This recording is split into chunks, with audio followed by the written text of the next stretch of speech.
lueur grise d'or, une odeur de vase et de moisie. Le corps d'un homme, le roi Johnson, a été repêché. Il n'a pas été noyé, ses pupilles sont dilatées d'une terreur figée. Mais il n'a pas une égratignure. Dans sa main crispée, un vieux micro en laiton des années 20. Alors, il ne s'est pas enfui, hein. Il était déjà mort quand on cherchait le fantôme du blues. Pas de signe de violence, pas de lutte. C'est comme si son cœur avait juste lâché de peur. La peur ne laisse pas un micro dans la main, Simon. Elle fait lâcher prise. Lui, il tenait quelque chose, ou quelqu'un lui a mis dans la paume. Patron, les gars du labo, ils disent qu'il y a des résidus sur le micro. Pas de la rouille, une sorte de poudre noire, grasse. Et une odeur. Quelle odeur? De l'encens brûlé et de la chair roussie. Moreau et Dubois échangent un regard. Ce ne sont pas des senteurs d'un crime de rue. La poudre noire a été identifiée. Un mélange de charbon, de bois, de racines et de cendres, d'origine indéterminée, utilisée dans certains rituels. Elle les mène à une boutique ésotérique, l'Oracle Noir, tenue par une femme énigmatique, Madame Thérèse. La poudre noire, elle n'efface pas les voix. Elle efface l'écho des voix pour ceux qui entendent trop. Qui l'achète? Qui avait intérêt à faire taire le roi Johnson? Pas le faire taire, détective. L'isoler. La poudre crée un mur entre le monde des bruyants et celui des chuchoteurs pour empêcher un appel d'être entendu. Ou pour piéger celui qui écoute. Et ça, un accessoire de rituel? Oh non, c'est un réceptacle, un conduit si quelqu'un voulait attirer une présence acoustique, une voix, son corps, ou l'emprisonner dedans. Il utiliserait un objet comme celui-ci. On appelle ça un piège à revenant. Elle pense que quelqu'un a utilisé l'encens comme appât pour attraper le fantôme d'Elijah King. Pire, elle pense que quelqu'un l'a tué pour voler le fantôme. Johnson a découvert la vérité et a établi un lien avec King. Quelqu'un d'autre a voulu ce lien pour lui. Mais pourquoi? Le contrat, les droits d'auteur. Si King est mort, ils vont à ses héritiers. Mais s'il existe une trace active de sa conscience, techniquement, il n'est peut-être pas légalement mort pour certains cercles obscurs. Sa musique, son essence, aurait une valeur inestimable. On retourne à la maison, pas pour parler aux fantômes, pour voir qui d'autres y traînent.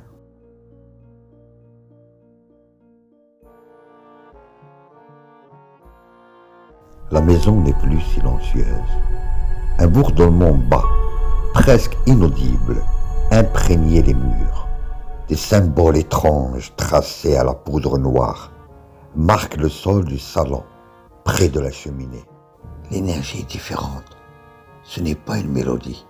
C'est une vibration, un grattement. C'est un piège, effectivement. Mais pas pour le fantôme. Pour nous. Une voix sèche sans émotion sort de l'ombre de l'escalier.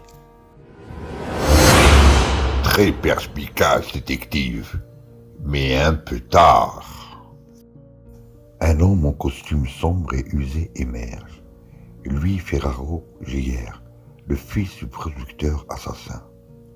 Il tient un appareil enregistreur modifié, relié par des fils au micro en laiton, posé au centre des symboles.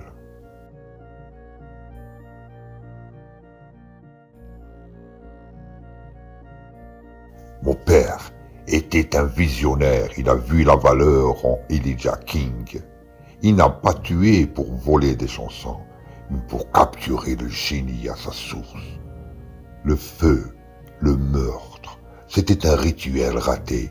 Il a juste créé un fantôme errant. Moi, je termine son travail. Johnson, c'était vous? Le vieil homme était un médium naturel sans le savoir. Il a attiré l'esprit, il a stabilisé. Je n'avais plus qu'à récolter. La poudre a rompu son lien avec le lieu, l'a canalisé dans le micro. Une panique a suffi à arrêter son corps. Dommage collatéral. Maintenant l'esprit de King est là-dedans, prêt à composer à nouveau pour moi. Le bourdonnement s'intensifie. Le micro se met à vibrer sur place. Une forme de brume douloureuse, déchirée, commence à s'en extraire. Contrainte et tendue, loin de la noble silhouette d'antan. Moreau ne laisse pas finir et ne vise pas Ferraro. D'un coup de crosse de revolver, il frappe l'appareil enregistreur, puis le micro. « Libérez-le » Un cri suraigu, fait de douleur et de soulagement mêlés, jaillit du micro fracturé. La voix d'Elijah King et le hurlement des machines. La brume explose en une onde de choc silencieuse. La vague le frappe de plein fouet. Il ne tombe pas. Il se fige, les yeux vitreux, la bouche ouverte sur un silence absolu. Il n'entend plus rien. La brume, libre, se rassemble à l'instant. Le visage d'Elijah King apparaît une dernière fois. Il regarde Moreau, hoche très lentement la tête, puis il se tourne vers Ferraro, l'homme qui voulut le réduire à une mélodie en cage. D'un souffle, la brume entre dans la bouche grande ouverte de l'homme. Ferraro J.R. vacille. Quand il relève la tête, ses yeux ont changé. Une tristesse ancienne, une sagesse douloureuse y habite. Il porte la main à sa gorge, effaré, puis il se met à chantonner. Il est devenu le réceptacle, la prison vivante de ce qu'il voulait posséder. Le soleil se lève sur un rat. Moreau et Dubois décident de laisser Ferrero à son sort. Chef, on écrit quoi? Le suspect a été possédé par l'esprit qu'il voulait exploiter. Ils vont nous enfermer. Non. On écrit la vérité qui tient Ferraro, fils d'un assassin, obsédé par l'héritage de King, a tué Johnson pour lui voler un artefact. Puis, pris de folie dans la maison, il a subi une crise psychotique, aiguë, avec perte totale d'audition et personnalité altérée. Il sera interné à l'asile Sainte-Marie, où il chantera des blues jusqu'à la fin de ses jours. Chef, et Elijah King? Elijah King est mort en 1929. Justice a été rendue pour son meurtre, c'est tout. Le reste n'est pas de notre ressort, Simon. Notre travail, c'est de fermer les dossiers que le monde peut comprendre, pas ceux qui murmurent dans les micros cassés. Dubois regarde son supérieur, comprenant qu'une partie de Moreau a accepté l'ombre, non par foi, mais par lassitude face à l'horreur réelle qu'elle peut cacher.